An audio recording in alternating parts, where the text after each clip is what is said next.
Well, howdy there, Internet people. It's Bo again.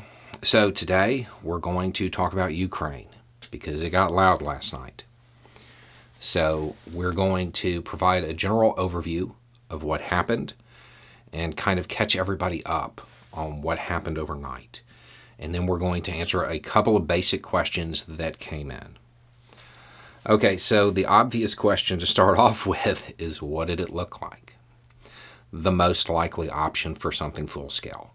It was very, very much a Desert Storm style template. It started off with a strong air and artillery game, followed up by combined arms, I think along 4 routes. That's 4 main lines of advance, but that's murky at the moment. That's not really confirmed. Russian military moved very, very quickly. They moved very quickly. There weren't any real surprises on that side other than some fragility that was displayed in their economy. From that, we can anticipate that NATO's response is going to be heavily reliant on sanctions, which that's not a surprise, but it may be a little bit different than what they've messaged so far. And we'll have a whole follow-up video on that soon. Now, from the Ukrainian side, their military is probably going to be criticized because they didn't put up much of a fight. That's how it's going to be said, I'm sure. Remember, that was the plan. They weren't supposed to put up a huge fight. The Ukrainian military had zero chance of going toe-to-toe with the Russian military and succeeding. The plan was to put up a small fight and then kind of melt away so they could launch an unconventional campaign. The best case scenario would have been for them to get that up and running while the Russian advance was still going on. Doesn't look like that happened. And it doesn't look like it's going to. So from that, odds are we're moving to the worst case, which is a protracted unconventional resistance style campaign. That's a long-term thing. Now, there is the possibility that what we saw as far as the Ukrainian military kind of melting away was an actual military collapse. It's impossible to tell because the plan was for it to look like a military collapse. So we're not going to know that right away. And it could be one of those things where it could go either way.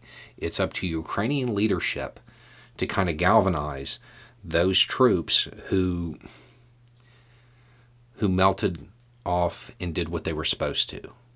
Now it's up to the leadership to bring them back online. We'll have to see how that plays out. So that's where we're at.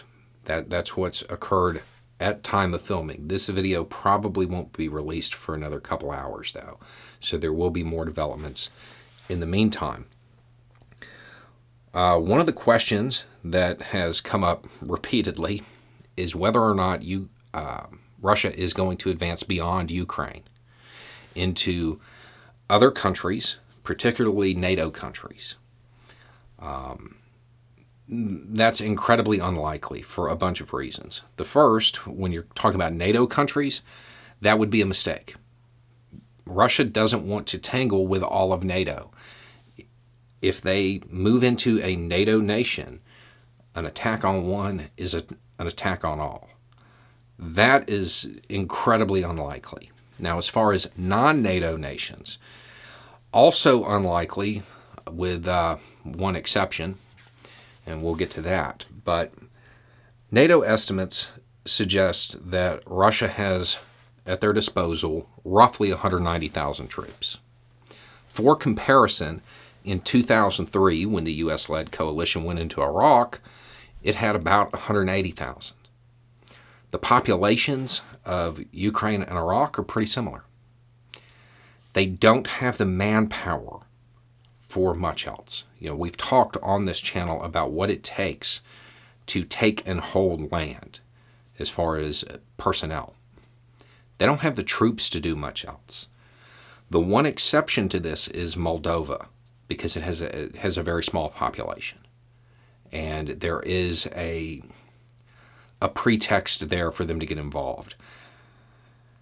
However, at the same time, Moldova's already going to have its own issues dealing with people fleeing.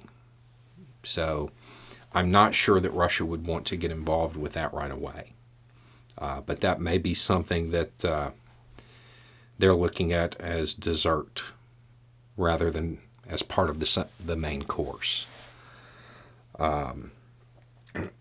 So another question that came in dealt with civilian losses. The Russians are saying there aren't any. The Ukrainians are saying there are a few hundred. There are a few hundred, and that number is going to go up. They aren't all accounted for. The idea that any nation could stage something like this without civilian losses is laughable. That's not a thing. Generally speaking, there are more civilians lost than military. That's just how it goes. That's war. Wars are bad. So this is where we're at as of now. It does not look like NATO is going to get involved militarily in this directly. It does look like there's going to be a response, but it will be through aid and it will be through sanctions. There is talk about countries invoking Article 4. To clear that up, in the NATO treaty, it's Article 5 that you really need to pay attention to. Article 5 is war. Article 4 is we all need to sit down and talk and come up with a defensive plan. So don't let the discussion of Article 4 elevate your blood pressure too much. That was pretty anticipated. So there's your overview. This is what happened while hopefully you got some sleep. Odds are that this is going to be pretty protracted at this point. Unless that actually was a Ukrainian military collapse, this is probably going to go on for a while. If it was a collapse, it might already be pretty much over. So we're going to have to wait and see on that. Anyway, it's just a thought. Y'all have a good day.